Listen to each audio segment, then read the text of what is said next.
Hello everyone, welcome to PCS nifty पद। तो जैसा कि आप लोग का यूनियन बजट को लेकर के डिमांड था, तो हमने यूनियन बजट के साथ साथ इकोनॉमिक सर्वे के जितने भी इंपॉर्टेंट पॉइंट हैं जो एग्जाम पॉइंट ऑफ व्यू से रेलेवेंट हैं, आपको कहीं ना कहीं एग्जाम में पूछे गए हैं और जिनकी पूछे जाने की प्रोबेबिलिटी हाई है, उसको सेपरेट आउट करके आपको यहाँ प्रोवाइड कर दिया है। ठीक है। और कुछ डेटा जैसे कुछ अपडेट हुए हैं, कुछ अपडेट पीआईबी के पास आया हुआ है या कभी गवर्नमेंट के साइट पे आया हुआ है, तो उसको भी यहाँ पे हमने इंडक्ट कर लिया है। तो आप एक बार पेन पेपर लेकर के आप इसको नोट डाउन करते चले, आप प्रैक्टिस करते चले, स्क्रिबल करते जाए, तो आपके वो मेमोरी में चला जाएगा। So you are not suppose to miss any point because it's a super important. So without any further ado, let's start. तो सबसे पहले रेवेन्यू बजट की बात कर लेते हैं। रेवेन्यू बजट कितना है? 1.5% ऑफ द जीडीपी। हमने जितने भी पॉइंट है यहाँ पे क्रिस्प कराए हैं, कोई भी लेंदी नहीं है, तो आपको एक एक पॉइंट ध्यान में रखना है। रेवेन्यू बजट हमारे पास कितना है? Revenue deficit 1.5% of the GDP. Physical deficit कितना है? 4.4% ऑफ द जीडीपी। जिनको अगर एक कॉन्सेप्ट समझ में नहीं आ रहा है, तो आपको बिहार का जब मैं बजट करा रहा था, वहां एक एक पॉइंट को आपको एक्सप्लेन किया था, तो आप वहां देख सकते हैं। ठीक है। फिलहाल आप डेटा यहां से ध्यान में रखें। अभी रिसेंटली अगर बात करूं तो नीति आयोग ने एक डेटा अपडेट किया था, तो मैंने यहाँ पे इंक्लूड किया है क्योंकि इस टाइप के क्वेश्चन निकलते हैं। हो सकता है आपको अरेंज करने के लिए दे दे या आपको डायरेक्ट पूछ ले। ठीक है। तो यहाँ नीति आयोग ने क्या बोला है? Gross value added. ठीक है, जीवीए का बात है, तो उसमें सर्विस सेक्टर में 55% है, सेकेंडरी सेक्टर में 29 है एंड प्राइमरी सेक्टर में 16% है। ये आपके गवर्नमेंट के साइट से लिया हुआ है, तो आप इन चीज को ध्यान में रखिए कि इस टाइप से क्वेश्चन पूछे जाते हैं। अब यहाँ पे आपको ग्राफ के फॉर्म में भी दिखाया हुआ है पाई चार्ट में, तो इसको क्या करें, एक दिमाग में अपना पिक्चर बना ले कि सर्विस सेक्टर का ज़्यादा था, उसके बाद सेकेंडरी सेक्टर का था, उसके बाद प्राइमरी सेक्टर था। तो आप क्या करेंगे, या तो अरेंज करने के लिए क्वेश्चन पूछ सकता है, या सबसे ज़्यादा किसका कंट्रीब्यूशन है ग्रोस वैल्यू एडेड में, तो होगा सर्विस सेक्टर। तो आप इन चीज़ों को ऐसे ध्यान में रख सकते हैं। ठीक है। सो अब यूनियन बजट का बात कर लेते हैं। हमारा जो यूनियन बजट है उसमें 4 इंजन ऑफ डेवलपमेंट का अगर बात करें तो 4 इंजन बताया गया है। ठीक है। कौन कौन से सेक्टर है? तो एक तो एमएसएमई हो गया, दूसरा हमारा इन्वेस्टमेंट हो गया, तीसरा एक्सपोर्ट एंड चौथा एग्रीकल्चर। देखिए, छोटे छोटे क्वेश्चन तो आपको यहीं से बना सकता है, जैसे कि इंजन ऑफ डेवलपमेंट आपको पूछ देगा कौन है, और उसमें से 3 ऑप्शन ऐसा देगा जो नहीं होगा और एक इसमें से उठा के देगा। तो इसमें लगभग सब बच्चे को आना चाहिए। कुछ बच्चे गलती कर देते हैं, लेकिन यहाँ पे नहीं, क्योंकि ये क्वेश्चन इस टाइप के सब लोग सही करेंगे, तो ये तो आपको आना ही चाहिए। इट्स लाइक कि इट्स अ मैंडेटरी। वैसे ही अगर बात करें फोकस क्या हमारा बजट का रहने वाला है, तो फोकस है यहाँ पे यूथ, अन्नदाता, गरीब और नारी। तो आपको फोकस से रिलेटेड भी अगर उसको आसान क्वेश्चन बनाना है तो इन सब पॉइंट को उठा सकता है। उसके बाद हमारा जो बजट है उसका इकोनॉमी है, उसका फ्यूल क्या है? उसका फ्यूल है रिफॉर्म। आपने सुना होगा बहुत बार, रिफॉर्म, परफॉर्म एंड ट्रांसफॉर्म, है ना। प्रधानमंत्री नरेंद्र मोदी जी बोलते हैं रिफॉर्म, परफॉर्म एंड ट्रांसफॉर्म। तो हमारा जो फ्यूल क्या है? फ्यूल है रिफॉर्म। रिफॉर्म करना ही हमारा फ्यूल है। गाइडिंग स्पिरिट क्या है? इंक्लूसिविटी। इंक्लूसिविटी मतलब क्या है? सबको साथ लेकर चलने की बात, कि मतलब समाज का कोई भी अंग हमसे पीछे न रहे। डेस्टिनेशन विकसित भारत 2047। अभी आप देख रहे होंगे कि कोई भी प्रोजेक्ट आता है उसमें आपको दिया हुआ रहेगा इसका एम क्या है, तो बूस्ट द विकसित भारत। विकसित भारत को उसको एक स्टेप आगे लेकर जाने की बात करता है। ठीक है। अब हमारे पास 6 ब्रॉड प्रिंसिपल हैं विकसित भारत को लेकर के, तो आपको आइडिया होना चाहिए। ये सब जितने भी पॉइंट हैं ऊपर ऊपर के हैं, तो यहां से आपको एक आसान क्वेश्चन बनना होगा। तो क्योंकि एग्जाम में क्या होता है ना कि आपसे 4 क्वेश्चन पूछेंगे, उसमें एक आसान पूछते हैं और 2 टफ पूछते हैं, तो आसान वाले तो आपको छोड़ना ही नहीं है। ठीक है। तो ब्रॉड प्रिंसिपल ऑफ द विकसित भारत, तो यहाँ पे क्या है? Zero poverty. अपने देश में जीरो पॉवर्टी होना चाहिए। 100% good quality of school education, जो हमारा जो शिक्षा का स्तर है उसमें बेहतरी हो। ठीक है ना, क्वालिटी एजुकेशन मिले। ठीक है। तीसरा क्या है? High quality and comprehensive health care. आपको पता है हेल्थ केयर सिस्टम हमारा उतना अच्छा नहीं है, उतना अच्छा क्या बिल्कुल खराब है, तो इसको बेटर करने की बात हो रही है, कॉम्प्रिहेंसिव हेल्थ केयर प्रोवाइड करने की बात हो रही है। ठीक है। हमारे यहाँ जॉब को लेकर के एक इशू रहता है, तो वहां पे skilled labour with meaningful employment. ऐसा नहीं कि एम्प्लॉयमेंट है and they are not happy with it, तो मीनिंगफुल होना चाहिए, कि मतलब उनको सेटिस्फाई भी करना चाहिए। ठीक है। 70% of the women in economic activity. अब क्या है ना कि वुमेन का अगर आप पार्टिसिपेशन देखें in every sphere of the life, तो वो एक मिनिमल आपको स्तर पे दिखेगा। आप पार्लियामेंट से उठा करके पंचायत तक देख सकते हैं, ठीक है। तो यहाँ पे 70% वुमेन की पार्टिसिपेशन को लोग बात कर रहे हैं, ठीक है। तो ये अच्छी बात है। अब जैसे आप देख रहे हैं तो आप अपना रिकॉलिंग कैपेसिटी भी कैसे कैसे इंक्रीज करते रहिए, लाइक कि जैसे नारी शक्ति वंदन अधिनियम हुआ है तो अब मैंने उसको रिकॉल कर लिया। वुमेन रिलेटेड जितने भी पॉइंट है ना, आप उसको एक्टिव रिकॉलिंग करते रहें तो उससे चीजें बेटर याद रहती है, ठीक है। फार्मर को लेकर के अगेन कि they should be the food basket of the world, ठीक है ना, कि केवल हमको खुद देश के लिए ही नहीं करना है, साथ साथ पूरे वर्ल्ड के लिए करना है। तो ये 6 आपके ब्रॉड विकसित भारत के प्रिंसिपल होंगे। तो आपको, क्योंकि बस आप अगर एक बार देख भी लेंगे तो आप करके इतना चले जाएंगे, ठीक है। आई होप इतना पॉइंट क्लियर होगा यहाँ पे। Let's move forward. अब हमारे पास यहाँ पे पॉइंट आ जाता है कि बोरोइंग को लेकर के हमारे पास पैसा, सरकार के पास पैसा कहाँ से आती है और पैसा कहाँ जा रही है, तो दोनों का आइडिया होना चाहिए। यहाँ मैं टेबल इसलिए आपको दिया हूँ ताकि आपको एक रफ आइडिया हो, क्या कि कहाँ से आ रहा है और कहाँ जा रहा है। तो आपको याद नहीं करना इन चीज़ों को, बस जैसे बोरोइंग एंड अदर लाइबिलिटी, ठीक है ना, पैसे कहाँ से आ रहे हैं, तो सरकार कहीं से कर्ज लेती है, लाइबिलिटी होता है। तो ये पॉइंट हो गया आपको एक नंबर पे। दूसरा, सरकार इनकम टैक्स लेती है दूसरा नंबर पे। तीसरा पे आपका जीएसटी आता है और चौथा पे आपका कॉर्पोरेट टैक्स आ जाता है। तो ये 4-5 पॉइंट को ध्यान में रखें, क्योंकि जब वो एमसीक्यू बनाएगा तो आपको ऑप्शन में दे देगा और आप जो है ना, आपको लगेगा कि जीएसटी सबसे ऊपर होना चाहिए या इनकम टैक्स होना चाहिए, लेकिन आपको बोरोइंग एंड लायबिलिटी होता है। तो ये चीज़ को आप ध्यान में रखेंगे, ठीक है। तो जस्ट इसको आप एक बार देख लें, एक बार देखे भी हुए रहते हैं तो आपको इन टाइप के क्वेश्चन निकल जाएंगे, ठीक है। रूपी जाते कहाँ पे है, अगेन आपको जो स्टेट का शेयर होता है वहां पे सेंट्रल गवर्नमेंट देती है। दूसरा, इंटरेस्ट पेमेंट, जो इनके बैकलॉग जो ये लोन लिए हुए रहते हैं उनके इंटरेस्ट भी तो पे करने होते हैं, तो ये आपके दूसरे नंबर पे होता है, ठीक है। और सेंट्रल सेक्टर के जो स्कीम होता है उसमें इनके 16% जाते हैं। उसके बाद अगर बात करें तो आपको 4 नंबर से आपको अब थोड़ा सेंस मिलने लगा होगा कि डिफेंस होता है, finance commission and other transfer जो एक्टिविटी होती है। तो ये 4 पॉइंट यहाँ से आपको ध्यान में रखना है। यहाँ से 1-2 क्वेश्चन निकल सकते हैं। देखिए, आपको जब तैयार कर रहे हैं ना तो इन पॉइंट को ध्यान में रखना है, क्योंकि देखिए इसमें अगर आप एक बार भी देख लेते हैं तो क्वेश्चन आएगा तो छूटने का चांस नहीं है, ठीक है। तो अब आ जाते हैं हम लोग एक्सपेंडिचर जो मेजर आइटम पे है, इसका भी आइडिया यहाँ पे भी किस टाइप का क्वेश्चन बना सकता है। अगेन आपको कंपैरिजन करने को दे देता है, ठीक है। तो आपको अरेंज करने को दे देगा कि किस में हम लोग का कौन से आइटम पे सबसे ज्यादा खर्च हो रहा है। तो अगेन जितने भी मैं पॉइंट आपको दे रहा हूँ बार चार्ट के फॉर्म में दे रहा हूँ, ताकि एक तो आपको सबसे पहले मेमोरी में, विजुअल मेमोरी में जाए, और उसके साथ साथ आप खुद से इसको प्रैक्टिस करते रहें, लिखते रहें, तो आपको एक ओवरऑल याद हो जाएंगी चीजें। क्योंकि लास्ट समय है तो आपको यहाँ गिव अप नहीं करना है। लास्ट समय में जितना भी प्रैक्टिस कर सकते हैं आप करते हुए जाना है, ठीक है। तो यहाँ पे सबसे पहले डिफेंस पे आपको ध्यान में रखना है। दूसरा, रूरल डेवलपमेंट।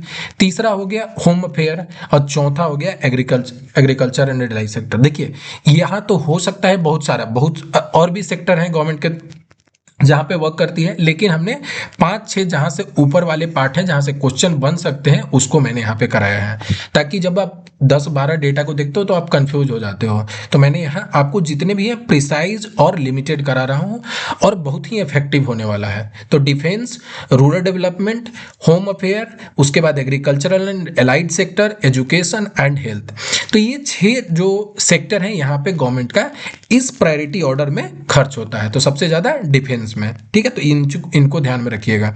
पीछे हमने बताया था कि कहां से पैसा आता है और कहां जाता है। यहां पे मैं बता रहा हूं कि गवर्नमेंट जो है मेजर आइटम किस पे एक्सपेंडिचर करता है, ठीक है। तो आपको समझ में आ गया होगा। तो अब हम लोग स्टार्ट करते हैं। जैसे मैंने आपको स्टार्टिंग में ही 4 इंजन बताया था, तो पहला इंजन कौन सा है, एग्रीकल्चर। अब जब इकोनॉमिक सर्वे आप बजट उठा के देखेंगे तो उसमें बहुत सारे आपको पॉइंट मिलेंगे। तो जब पूरा आप एक बार में देखने को कोशिश करेंगे तो यू विल गेट कंफ्यूज। तो यहाँ पे मैंने सेपरेट आउट कर लिया है जो इंपॉर्टेंट पॉइंट है, जो आपके पीटी के पॉइंट ऑफ व्यू से इंपॉर्टेंट है, जो एमसीक्यू में पूछे जा सकते हैं। सबसे पहले यहाँ पे एक स्कीम है प्राइम मिनिस्टर धन धान्य कृषि योजना, ठीक है। तो इसमें क्या है, ये एक आपने कई बार न्यूज में पढ़ा होगा एस्पिरेशनल डिस्ट्रिक्ट, ठीक है ना, कि हम लोग जो है ना कुछ डिस्ट्रिक्ट को चुन लेते हैं और उनको बेटर बनाने की कोशिश करते हैं। यही था हम लोग का एस्पिरेशनल डिस्ट्रिक्ट प्रोग्राम। उसी के तर्ज पे यहाँ पे कितने 100 डिस्ट्रिक्ट को चूज किया जाएगा, ठीक है ना, जहाँ पे लो प्रोडक्टिविटी है, उस टाइप का एग्रीकल्चरल सेक्टर में डेवलपमेंट नहीं हो रहा है, तो वैसे 100 सबसे खराब या मीडियम तरह के जो डिस्ट्रिक्ट हैं उनको चूज किया जाएगा और वो एग्री डिस्ट्रिक्ट प्रोग्राम से उनको डेवलप किया जाएगा, ठीक है। तो आप ध्यान में रखेंगे 100 को चूज किया जा सकता है। प्राइम मिनिस्टर धन धान्य कृषि योजना, आप इस योजना का नाम ध्यान में रखें। And along with that agri district programme बनेगा 100, तो ये पूछा जा सकता है, ठीक है। आत्मनिर्भर पल्सेस में आपने कई एग्जाम में क्वेश्चन बन चुका है, तो आपको यहाँ ध्यान में रखना है। यहाँ पे 3 दाल का नाम मेंशन है, 3 पल्सेस का आपको पर्टिकुलरली नेम मेंशन है। तो आपको क्या यहाँ से कुछ क्वेश्चन पूछ सकता है, आपसे पूछ देगा कि which of the following was not part, पूछ सकता है, या which of the following have been the part of the Atmanirbhar in the pulses, ठीक है। तो 3 नाम आपको, ये वेरी वेरी इंपॉर्टेंट है, इसको आपको भूलना नहीं है। कौन कौन से? तूर दाल, उड़द दाल एंड मसूर दाल, ठीक है। तूर दाल, उड़द दाल एंड मसूर दाल, ये तीनों का नाम आपको नहीं भूलना है, ठीक है। अब क्या करना है, इसके बाद ये जो 3 दाल होंगे इनका अनलिमिटेड प्रोक्योरमेंट करेगा कौन? सेंट्रल एजेंसी, ठीक है ना। तो नेफेड और एनसेफ जो है यहाँ पे इसका प्रोक्योरमेंट करेगा, प्रोक्योरमेंट मतलब खरीदेगा उनसे, ठीक है। तो उनको एक, अब जैसे ये जो 3 दाल उगा रहे हैं उनके पास अनलिमिटेड मार्केट है, that means they can grow more and they can sell to the, यहाँ जो सेंट्रल एजेंसी, जब क्योंकि अगर मार्केट आपके पास अवेलेबल है, कभी कभी क्या होता है कि मार्केट नहीं है, तो आपने अगर कुछ ग्रो किया तो या तो आपको सही दाम नहीं मिलेगा या तो आपको दाम ही नहीं मिलेगा। तो यहाँ पे जब सेंट्रल एजेंसी आपको पैसे देंगी तो यहाँ पे इन तीनों जो दाल है इनका प्रोडक्शन भी बढ़ेगा, ठीक है। तो ये एक ओवरऑल पिक्चर निकल के आ रहा है। कॉटन प्रोडक्टिविटी को लेकर के हमने क्या किया है, तो यहाँ पे 5 विजन है, ठीक है। तो ये आप यहाँ पे ध्यान में रखिए, 5 विजन है क्या टेक्सटाइल सेक्टर में। सबसे पहले स्टार्ट होता है फार्म टू फाइबर। आप जब इकोनॉमिक्स बजट जब देखिएगा तो वहाँ मेंशन रहा है, वहाँ पे farm to fibre, fibre to factory, factory to fashion, fashion to foreign, ठीक है। तो ये इनका एक बेसिकली रोड मैप है, दिस इज द पाथवे, ठीक है ना। तो यही पाथवे इन लोग को लेकर के जा रहे हैं 5 विजन। हमारा विजन 5 है, उसमें सबसे पहला क्या है कि फार्म, हम लोग ग्रो करेंगे किस चीज़ का? फाइबर, ठीक है। उसके बाद फाइबर बनाएंगे, फैक्ट्री में जाएगा, उसके बाद अब इन पे अब वैल्यू एडिशन की बात होने लगी, ठीक है। अब फैशन, उसके बाद हम पूरे वर्ल्ड में compete करेंगे। तो ये आपका एक कॉटन प्रोडक्टिविटी को लेकर के 5 विजन है। तो आपको पूछ सकता है कि 5 vision is related to which of the following, तो आपको दे देगा आत्मनिर्भर इन द पल्सेस एंड इस टाइप से आपको दे देगा, और एक ऑप्शन आपका कॉटन प्रोडक्टिविटी रहेगा। तो यहां से इसको आपको ध्यान में रखना है, ठीक है। मैंने 5 रखा बोला है, आप ध्यान में रखिएगा। कौन से? Farm, fibre, factory, fashion and foreign. तो ये जो आपको मैंने यहाँ पे चार्ट बना के दिया है एरो के साथ, इसको ध्यान में रखिएगा, ठीक है। अभी एक रिसेंटली यूरिया प्लांट सेटअप किया जाने वाला है, ठीक है। तो यूरिया प्लांट जो सेटअप होने वाला है, तो इसको कहाँ पे होने वाला है? नामरूप, आसाम में होने वाला है। तो ये रिसेंटली एक नया न्यूज है, तो ध्यान में रखिएगा, ठीक है। 5 और यूरिया प्लांट को रिवाइव करने की बात हो रही है, तो आपको क्या ध्यान में रखना है? यहाँ पे मैं पूरा याद करने जाऊंगा तो मुश्किल होगा, तो मेरे लिए क्या इंपॉर्टेंट है, क्योंकि बिहार का एग्जाम होने वाला है, तो बरौनी को आपको पर्टिकुलरली फोकस करना है। तो ये आपका बिहार में है। सिंदरी आपको पता होगा झारखंड में, तो ये 2 हमारे पड़ोसी राज्य के पास है, तो आपको आइडिया होना चाहिए, ठीक है। तो ये 5 यूरिया हो गया। यूरिया को लेकर के एक और इंफॉर्मेशन मैं बता देता हूं कि अगर यूरिया में सल्फर अगर ऐड कर देते हैं तो क्या हो जाता है? यूरिया गोल्ड बन जाता है। तो ये अब एक छोटा इन्फॉर्मेशन है, मैंने बता दिया। आप जब बजट सुने होंगे या बजट का कहीं पे चर्चा देखे होंगे, तो ये सबसे ज़्यादा न्यूज में रहा था क्या? मखाना बोर्ड। तो मखाना बोर्ड एस्टेब्लिश करने को लेकर के न्यूज था, तो अब यहाँ कहाँ पे हो रहा है? पूर्णिया में आपको मखाना बोर्ड मिलेगा, क्योंकि बिहार में 90% जो पूरा देश का आपका फॉक्सनट होता है, जो वो क्या बोलते हैं, मखाना होता है, वो आपको बिहार में प्रोड्यूस होता है। तो ये आपको एक डेवलपमेंट मेजर मिलेगा एग्रीकल्चरल सेक्टर में, पर्टिकुलरली आपको मखाना को लेकर के, ठीक है। अब यहाँ से कुछ information, second largest fish production and aquaculture.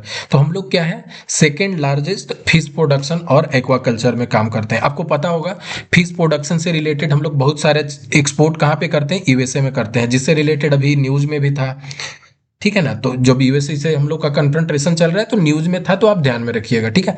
ये जितने भी पॉइंट है मैंने अगेन बहुत सारा सेपरेट आउट किया हुआ है, ध्यान में रखिएगा। आपको पूछ देगा कि सेकेंड लार्जेस्ट कौन सा है, तो ये इस टाइप से क्वेश्चन निकलते हैं। ठीक है, तो ये आप ध्यान में रखिएगा।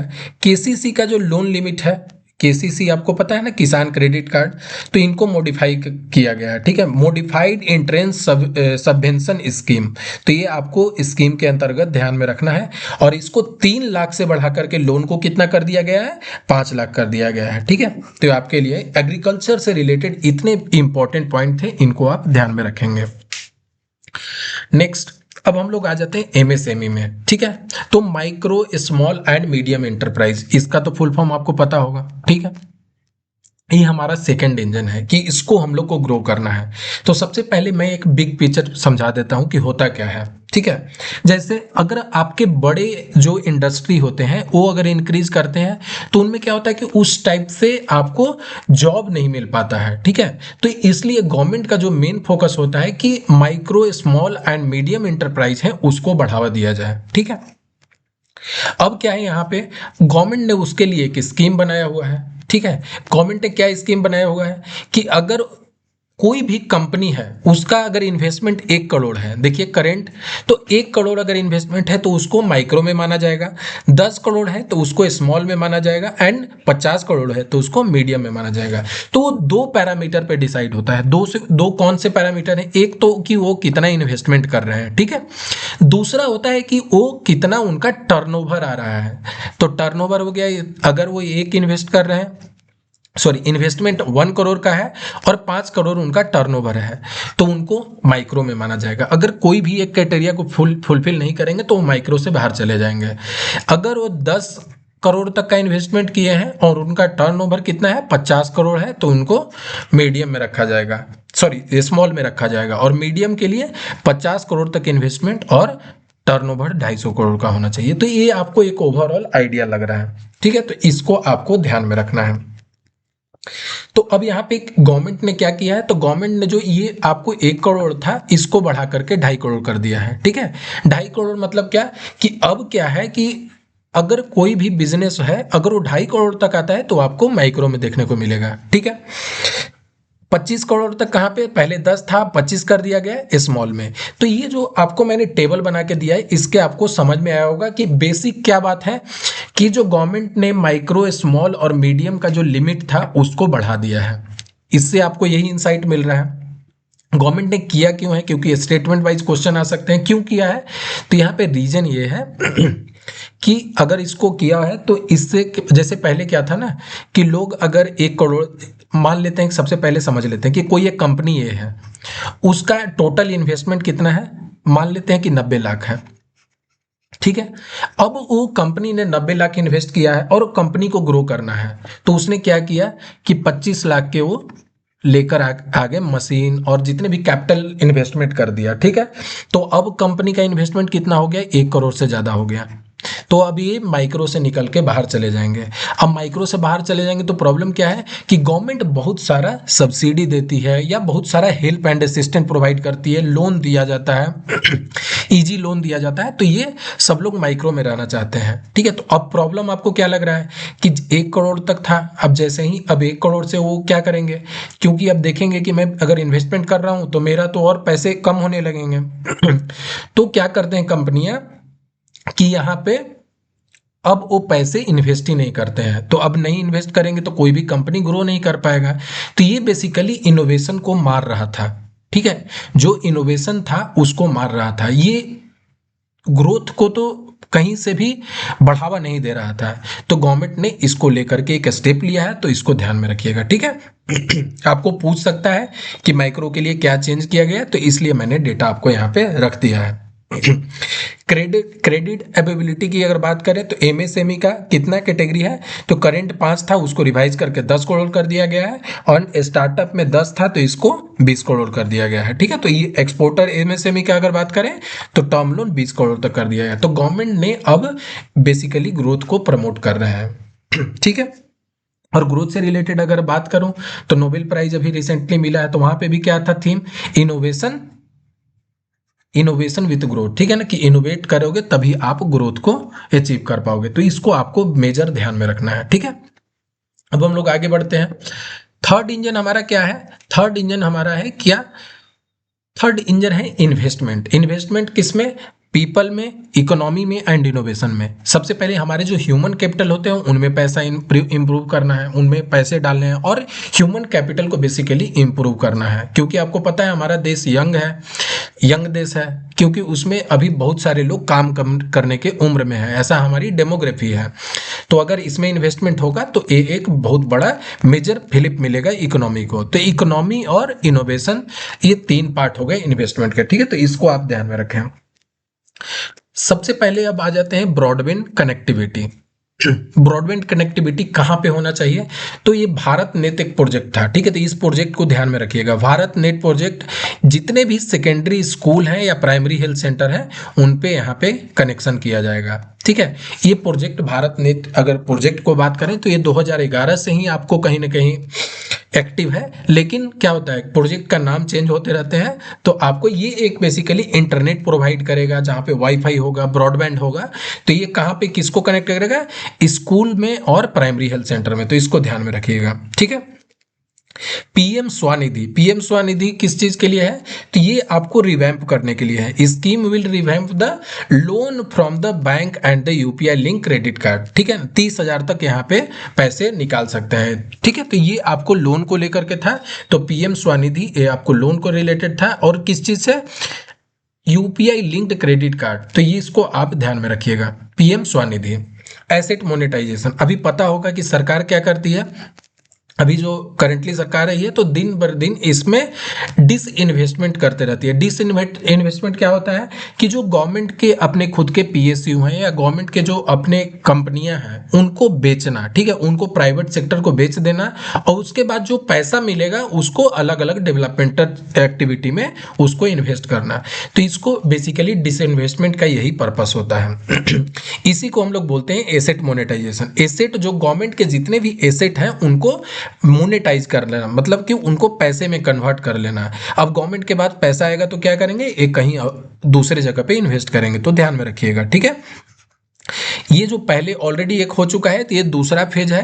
यहाँ पे 2025 से 30 तक कितना का यहाँ पे गवर्नमेंट का टोटल बजट, सॉरी स्कोप कितना है, और बेसिकली टारगेट कितना है गवर्नमेंट का, तो 10 लाख करोड़ का टारगेट है। तो ये पूछा जा सकता है कि एसेट मोनेटाइजेशन को लेकर के what is the basically target of the government, तो ये आपको ध्यान में रखना है 10 लाख करोड़। जल जीवन मिशन, जल जीवन मिशन में क्या है, टू अचीव द 100% कवरेज। ठीक है ना, कब तक, 2028 तक। तो ये आप ध्यान में रखिएगा, कब तक का बात कर रहा है, 2028 तक यहाँ पे 100% कवरेज की बात कर रहा है जल जीवन मिशन में। अभी न्यूक्लियर एनर्जी मिशन फॉर विकसित भारत। ठीक है ना, आपको पता होगा अभी बिहार को भी मिला था न्यूक्लियर एनर्जी को रिलेटेड, मैंने करंट अफेयर में आपको कवर किया था।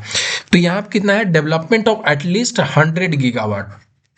हमारा जो न्यूक्लियर एनर्जी में है तो हमारा टारगेट कितना है, 100 गीगावाट का है, और ये टारगेट न्यूक्लियर एनर्जी पाई 24/7। आप कहीं पे भी पढ़िएगा तो बहुत सारी स्कीम में आपको कब तक का ये टारगेट मिलेगा, 2047, मतलब कि विकसित भारत की जो हम लोग का परिकल्पना है उसकी बात कर रहे हैं। ठीक है, तो 2047 ध्यान में रखिएगा। इसमें कितना टारगेट है जल जीवन मिशन में, 2028 तक है। तो ये जितने भी मैं बता रहा हूं इन फैक्ट को आप कहीं लिख लें, इसको इंपॉर्टेंट और बार बार रिवाइज करें। तीसरा इंजन हमारा क्या है, इन्वेस्टमेंट। इन्वेस्टमेंट आपको मैंने बताया कि अगेन ओ people, economy and innovation. Third engine, तो उसी का अब कुछ एडिशनल पार्ट मैं बताने वाला हूं, क्या है, ग्रीनफील्ड एयरपोर्ट। आपको बिहार में बहुत सारे देखने को, उड़ान स्कीम के अंतर्गत आपने अगर देखा होगा तो उड़ान स्कीम के अंतर्गत आपके बहुत सारे बन रहे हैं, क्या एयरपोर्ट बन रहे हैं, ठीक है। तो इसको आप ध्यान में रखिएगा। उसके अलावा अभी पटना एयरपोर्ट को क्या हो रहा है, पटना एयरपोर्ट को और विस्तार दिया जा रहा है। एंड बिहटा में जो ब्राउनफील्ड प्रोजेक्ट बन रहा है, ब्राउनफील्ड और ग्रीनफील्ड में क्या डिफरेंस होता है, ग्रीनफील्ड मतलब कि किसी चीज को स्क्रैच से स्टार्ट करना है, कि मतलब वहां कुछ नहीं था और हमने वहां पे एक एयरपोर्ट बना दिया। ब्राउनफील्ड मतलब क्या, कि जो पहले से एग्जिस्टिंग था उसी को हम लोग अपडेट कर रहे हैं। तो ये आपको आइडिया होना चाहिए। तो ये दो चीज इंफॉर्मेशन था। Western Kosi canal project Mithilanchal, तो वेस्टर्न कोसी कैनाल प्रोजेक्ट किस चीज के लिए है, तो ये आपको एग्रीकल्चरल सेक्टर के लिए, और टोटल कल्टीवेशन वहां पे कितना 50,000 हेक्टेयर का उससे कल्टीवेशन होने वाला है, ठीक है। तो खेती 50,000 हेक्टेयर को वो इम्पैक्ट करने वाला है। तो western Kosi canal project Mithilanchal की बात हुई है, ठीक है। तो ये इसको ध्यान में रखिएगा। जीन बैंक, जीन बैंक एक बहुत इंपॉर्टेंट आपको साइंस पॉइंट ऑफ व्यू से है, ठीक है। तो ये बेसिकली अभी हम लोग पढ़ रहे थे ना, अभी हम लोग ह्यूमन डेवलपमेंट कर रहे थे या इकोनॉमी में पैसे खर्च रहे थे, तो अब यहाँ पे देखिए हमने ये सब इंफ्रास्ट्रक्चर में खर्च कर रहे थे, ठीक है, इकोनॉमी में खर्च कर रहे थे। यहाँ पे क्या हो गया, अब इनोवेशन में खर्च कर रहे हैं, ठीक है। इनोवेशन, इनोवेशन में क्या है, जीन बैंक फॉर क्रॉप जम प्लान, ठीक है ना। तो ये आपको किया जाएगा। और सेकेंड जम जीन बैंक कहाँ पे है, ये आपको खोला जाने की बात कर रहा है, ठीक है। अब आप लोग बताइएगा कि पहला हमारा जो जीन बैंक था वो कहाँ पे है। फर्स्ट जीन बैंक को आप कमेंट सेक्शन में मेंशन करें, फर्स्ट जीन बैंक, ठीक है। ये कहाँ खोला हुआ है, अभी हम लोग सेकंड की बात कर रहे हैं, ठीक है, ठीक है। तो अब एक दूसरा न्यूज हमारा क्या है, नेशनल जियो स्पेटियल मिशन। जियो स्पेटियल सबसे पहले होता क्या है, जियो स्पेटियल होता है मतलब जियो मतलब आपको पता है अर्थ, स्पेटियल आपको स्पेस, तो मतलब अर्थ के जो लोकेशन है उसको बेसिकली हम लोग मार्क करते हैं, उससे डेटा हम लोग करते हैं, ठीक है ना। तो इससे आपको क्या समझ में आ रहा है, तो foundational Jio spatial infrastructure and data, तो जो जितने भी अर्थ के स्पेस है, पर्टिकुलरली हम लोग इंडिया के एक एक पर्टिकुलर स्पेस को मैपिंग कर रहे हैं, ठीक है।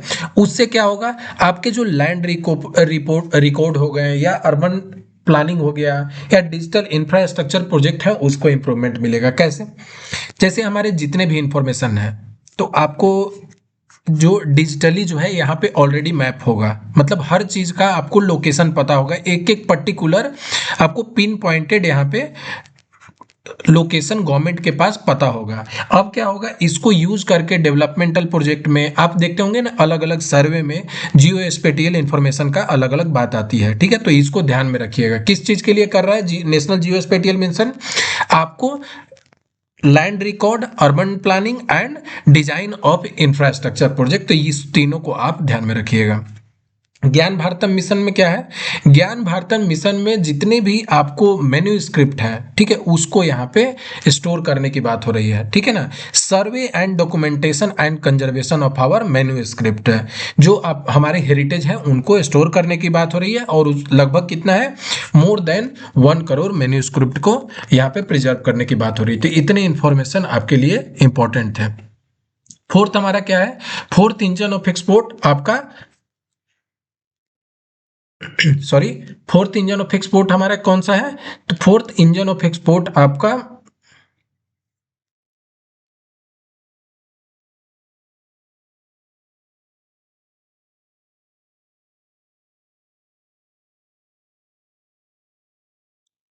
ठीक है। अब फोर्थ इंजन ऑफ एक्सपोर्ट, ठीक है, फोर्थ इंजन ऑफ डेवलपमेंट हमारा क्या है, एक्सपोर्ट है, ठीक है। एक्सपोर्ट हमारा फोर्थ इंजन है। तो एक्सपोर्ट को लेकर के हम लोग क्या काम कर रहे हैं, तो सबसे पहले Bharat trade net, Bharat trade net क्या है, आपने डिजिटल पब्लिक इंफ्रास्ट्रक्चर के बारे में सुना होगा। डिजिटल पब्लिक इंफ्रास्ट्रक्चर क्या है, जैसे आपको अगर पॉइंट ए से पॉइंट बी पे जाना होता था तो आप क्या करते हैं, रोड बनाते हैं। वैसे ही हमारे जितने भी इंफॉर्मेशन है, जो डिजिटल इंफॉर्मेशन है, उसको हमको अगर एक से दूसरे जगह भेजना है तो उसके लिए हम इंफ्रास्ट्रक्चर बनाएंगे। तो ये हो गया मेरा डिजिटल पब्लिक इंफ्रास्ट्रक्चर। लाइक मुझे मैसेज भेजना है, या आप अगर देखते होंगे कि आपको एक से दूसरे को पैसा पे करना है, तो ये डिजिटल पब्लिक इंफ्रास्ट्रक्चर के थ्रू होगा, ठीक है। तो ये आप, मैं एक आपको रफ बेसिक आइडिया बता रहा हूँ ताकि आपको चीजें ध्यान में रहे, ठीक है। तो इस चीज को ध्यान में रखिएगा। और इसके थ्रू क्या होगा, डिजिटल पब्लिक इंफ्रास्ट्रक्चर के थ्रू आपका trade documentation and financing solution होगा। तो अब क्या होगा, आने जाने का टाइम हो गया, जितने भी काम होंगे बच जाएंगे, ठीक है। जैसे पहले फॉर्म भर के कहीं पे आपको जमा करना जाना पड़ता था, अब क्या हो गया, भारत ट्रेड नेट के थ्रू आप ऑनलाइन सब चीज़ों को एक्टिवेट कर सकते हैं, ठीक है। तो ये हमारे लिए बहुत इंपॉर्टेंट है। ईज ऑफ डूइंग बिजनेस में एक one of the great work होने वाला है, तो भारत ट्रेड नेट के बारे में ध्यान में रखिएगा। National framework for GCC guidance for state, ठीक है। तो ग्लोबल कैपेबिलिटी सेंटर बनाए जा रहे हैं, कहाँ पे, टीयर 2 सिटी में, ठीक है। और ये जो ग्लोबल कैपेबिलिटी सेंटर ही किस चीज पे फोकस करेगा, तो focus on talent, infrastructure and building bylaws and industry collaboration. तो जब हम ग्लोबल कैपेबिलिटी सेंटर बनाएंगे तो हमारा इकोनॉमी यहाँ पे बूस्ट होने वाला है, ठीक है। तो ये आपको मैं पर्टिकुलरली अगर बात करूँ तो ये दोनों डेटा को आपको भूलना नहीं है, ठीक है। जीसीसी और ये एक आपका हो गया बीटीएन, भारत ट्रेड नेट, तो दोनों आप ध्यान में रखिएगा, ठीक है। तो यहाँ से क्वेश्चन बनने के बहुत ही हाई प्रोबेबिलिटी है। अब अगर बात करें कि टैक्स रिफॉर्म, आपको पता होगा कि 12 लाख तक टैक्स जो है माफ हुआ था, लेकिन आप यहाँ पे क्या देख रहे हैं कि यहाँ पे देख रहे हैं कि ऑलरेडी 12 लाख तक यहाँ पे टैक्स दे रहा है। तो बेसिकली क्या होगा, टैक्स तो कैलकुलेट होगा, लेकिन वहाँ पे आपको जितने भी टैक्स देने होंगे उस पर रिबिट मिल जाएगा, ठीक है। उतना उतना जो टैक्स होगा आपको कैशबैक के रूप में मिल जाएगा। तो ये बेसिकली इंफॉर्मेशन है। तो बहुत लोग यहाँ पे डेटा देख रहे थे तो कंफ्यूज हो रहे थे कि 0 से 4 लाख पे तो नील है, लेकिन 4 से 8 लाख में तो 5% दिखा रहा है, तो they were confuse. So what I am saying कि आपको यहाँ पे जो टैक्स लगेंगे उस वो आपको कैशबैक के रूप में, और बेसिकली आप उसको अवेल कर सकते हैं। तो ये आप इंफॉर्मेशन को ध्यान में रखिएगा, ठीक है। ये जितने भी इंफॉर्मेशन मैंने बताए हैं अभी तक, इसको अच्छे से ध्यान। और एक एडिशनल पॉइंट यहाँ पे क्या है कि जो सैलरीड एम्प्लॉयड होते हैं उनका एक स्टैंडर्ड डिडक्शन होता है, तो वो स्टैंडर्ड डिडक्शन हो गया 75,000। तो यहाँ पे उनके लिए कितना हो जाएगा, 12,75,000, ठीक है। तो ये आप ध्यान में रखिएगा, ठीक है। तो ये इंफॉर्मेशन ध्यान में रखिएगा कि ऐसे अगर नॉर्मली बात करें तो 12 लाख तक है, लेकिन अगर स्टैंडर्ड डिडक्शन जो सैलरीड एम्प्लॉय के लिए होता है तो यहाँ पे वो 12,75,000 तक चला जाएगा, उनको 12,75,000 तक रिबेट मिलेगा, ठीक है। तो ये ध्यान में रखिएगा। आप यहाँ पे टैक्स स्लैब पूछ सकता है आपसे, तो इसको भी आप एक बार ध्यान में रखिएगा, क्योंकि ये थोड़ा टाइम हो चुका है, बट फिर भी इकोनॉमिक सर्वे 2024 और 25 के जितने भी इंपॉर्टेंट फैक्ट हैं उसको डिस्कस कर लेते हैं। जितने भी पॉइंट मैंने यहाँ पे बनाए हुए हैं कहीं ना कहीं गवर्नमेंट के साइड से लिए गए हैं, और इस टाइप पे इस पैटर्न, ठीक है। तो अब हम लोग, ठीक है, तो अब हम लोग इकोनॉमिक सर्वे 2024 और 25 के जितने भी इंपॉर्टेंट पॉइंट है उसको कवर कर लेते हैं। जितने भी पॉइंट यहाँ लिए गए हैं कहीं ना कहीं गवर्नमेंट के साइड से लिए गए हैं, और इस टाइप के नेचर ऑफ क्वेश्चन आपको निकल रहे हैं स्टेटमेंट वाइज, तो आप इसको ध्यान में जरूर से रखिएगा। आप 4 से 5 बार इसको रिविजन करें तो आपका ये फिक्स मेमोरी में चला जाएगा, ठीक है। तो सबसे पहले डिस्कस कर लेते हैं क्या, पीएलएफएस ने रिपोर्ट दिया है। पीएलएफएस ने जो रिपोर्ट आया है उसमें क्या बताया है कि हमारा जो अनएम्प्लॉयमेंट रेट है वो रिड्यूस होके जो कितना पहुंच गया है, 3.2% पहुंच गया है। हमारा जो अनएम्प्लॉयमेंट रेट है वो रिड्यूस होके 3.2% पहुंच गया है, तो इसको ध्यान में रखिएगा, ठीक है। हमारा जो एफटीआई का इनफ्लो है, फॉरेन डायरेक्ट इन्वेस्टमेंट है, उसका इनफ्लो कितना हो गया है, वो इंक्रीज करके 17.9% हो गया है। जो इंक्रीज हुआ है तो किसके रेफरेंस में हुआ है, तो पिछले साल फाइनेंशियल ईयर 24 के रेफरेंस में आपको बताया जा रहा है। 24 से 25 के बीच में 17.9% इंक्रीज हुआ है, ठीक है। एफडीआई इनफ्लो अगेन बताया गया है कि इंडिया ने 1 ट्रिलियन मार्क को क्रॉस कर लिया है, तो ये भी आप ध्यान में रखेंगे, स्टेटमेंट में क्वेश्चन दिया जा सकता है, ठीक है। अभी इंडिया का जो एक्सटर्नल डेट है, external debt to GDP ratio अभी हमारा कितना है, 19.4% है, ठीक है। तो ये 2024 के अंत तक था, तो आप इसको ध्यान में रखिएगा। रिटेल इन्फ्लेशन कितना है, 4.9%, तो ये भी इंफॉर्मेशन ध्यान में रखिएगा। कब, फाइनेंशियल ईयर 25 के लिए बताया गया है।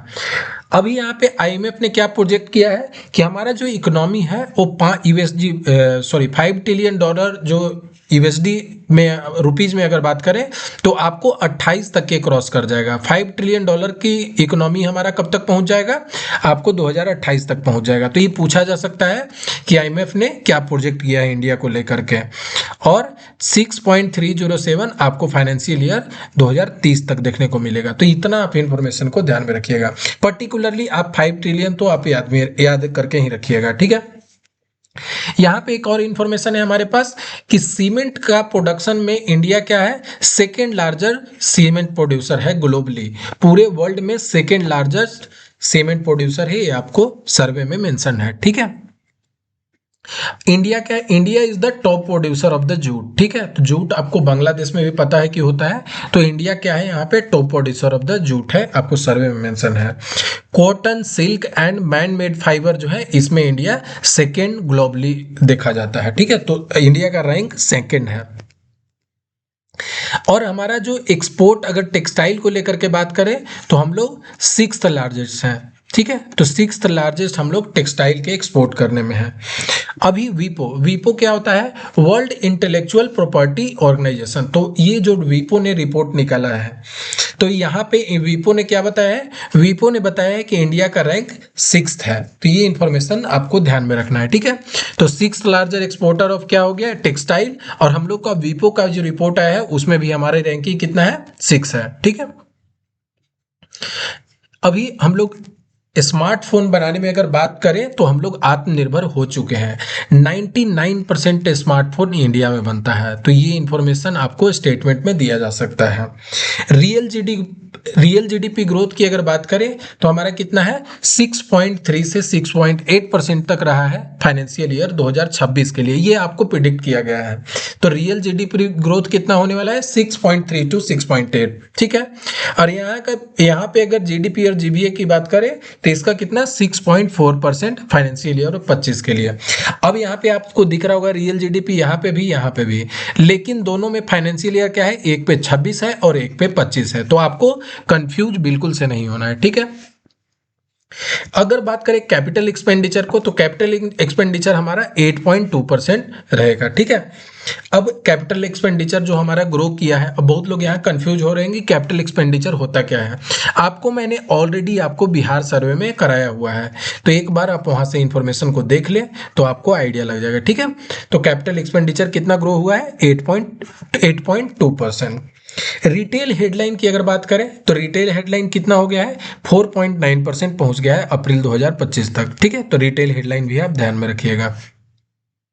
अगर मैं ओवरऑल एक्सपोर्ट की बात करूं तो 6% आपको इंक्रीज किया है, ठीक है। एंड ईयर ऑन ईयर कितना इंक्रीज किया है? आपको 11.6% ग्रोथ किया है, ठीक है ना। तो ये फर्स्ट 9 मंथ फाइनेंशियल ईयर 25 की बात कर रहा है। तो ये सब आपको इकोनॉमिक सर्वे के रिपोर्ट में ऑलरेडी मेंशन है, यहीं से क्वेश्चन बनते हैं। आप अगर रिकॉल कर पा रहे हैं, ये जो लास्ट पॉइंट यहाँ पे मेंशन है ऑलरेडी बीपीएससी आपको 71st में पूछ चुका है। आपको ऑप्शन में डायरेक्ट यही दिया हुआ था, ठीक है ना। फॉरेक्स कितना है हमारे पास? अभी टोटल 640.3 बिलियन है, ठीक है। मतलब इतना हमारे पास रिजर्व है यूएस डॉलर के बेसिस पे अगर बात करें तो हमारे पास इतना बिलियन आपके पास रिजर्व में है, ठीक है। और इससे कितना है? इससे बेसिकली इतना है कि हम लोग सुफिशियंटली अगर 10 पॉइंट लगभग 11 महीना का हम लोग इंपोर्ट कर सकते हैं, ठीक है। और जो हमारा एक्सटर्नल डेट है उसको 90% तक पे कर सकते हैं। तो एक one of the good situation है। तो देखिए सबसे जो इंपॉर्टेंट पॉइंट रहते हैं ना एग्जाम में वही पूछे जाते हैं। तो ऐसा नहीं है कि रैंडमली कुछ भी आपको इकोनॉमिक सर्वे से पूछ देगा। तो जितने भी इस टाइप के पॉइंट हैं आपको यहाँ पे मैंने करा दिया, तो इसको आप एक बार जरूर से रिवाइज करें, 3-4 बार कम से कम मिनिमम रिवाइज करें। अभी एक रिसेंटली डेटा आया था, ठीक है। जैसे अगर बात करें तो इकोनॉमिक सर्वे में तो ये डेटा आपको नहीं मेंशन है, तो ये अभी रिसेंटली गवर्नमेंट के साइट पे डेटा आया था, तो इसको मैंने यहाँ मेंशन कर दिया है। एफडीआई इनफ्लो की बात है, फॉरेन डायरेक्ट इन्वेस्टमेंट की बात है, तो ये आपको कितना इंक्रीज किया है? 14% इंक्रीज किया है और ये रिकॉर्ड पहुंच करके 81.04 बिलियन है।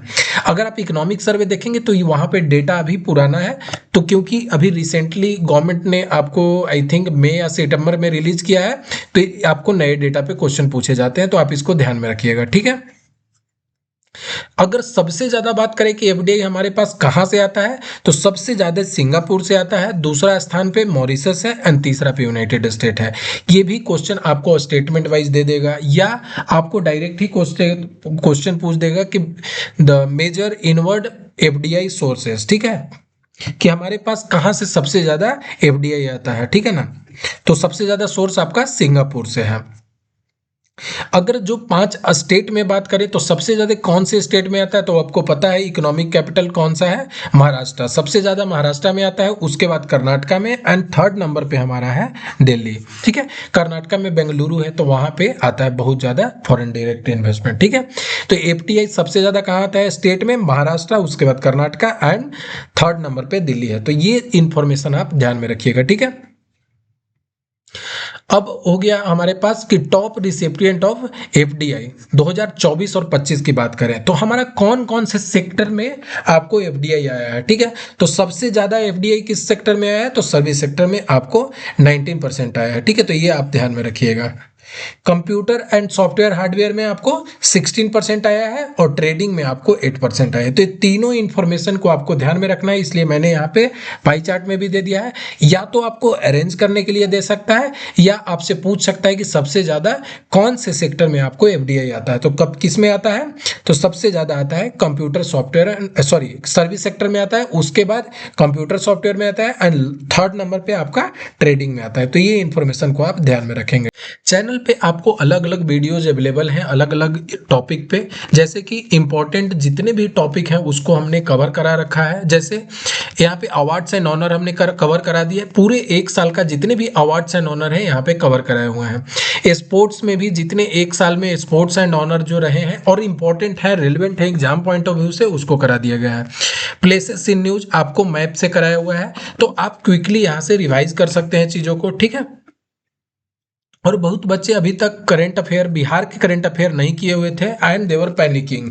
यहाँ पे हमने 5 घंटा में कराया हुआ था, तो because of the time constraint बहुत बच्चे नहीं कर पा रहे थे, तो उसको मैंने कंसोलिडेट करके जितने भी इंपॉर्टेंट पॉइंट पिछले एक साल में रहे आपको टेलीग्राम पे प्रोवाइड किया है। तो आप वहाँ से डाउनलोड कर लें और उसको कम से कम 4 से 5 बार रिवाइज करें, आपको वहां से काम बन जाएगा, ठीक है।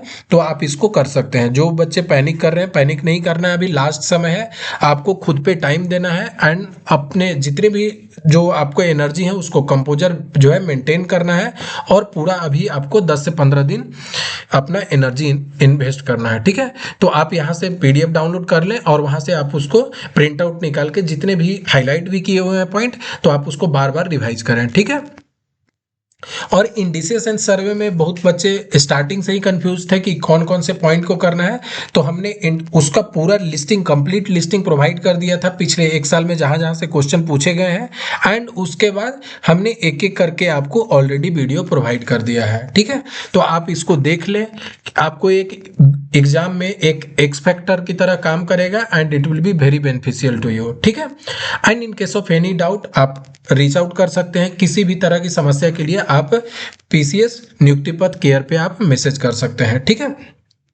अब आप अगला वीडियो कौन सा चाहते हैं आप जरूर से कमेंट सेक्शन में मेंशन करें, क्योंकि उसी बेसिस पे आपको अगला वीडियो प्रोवाइड किया जाएगा, ठीक है। तो एक बार कमेंट सेक्शन में बताएं कि आप कौन से टॉपिक पे अगला वीडियो चाहते हैं, क्योंकि अभी एग्जाम पॉइंट ऑफ व्यू से जो आपके लिए सबसे ज्यादा रिलेवेंट एंड नेसेसरी होगा उसी पे वीडियो बनाया जाएगा, ठीक है।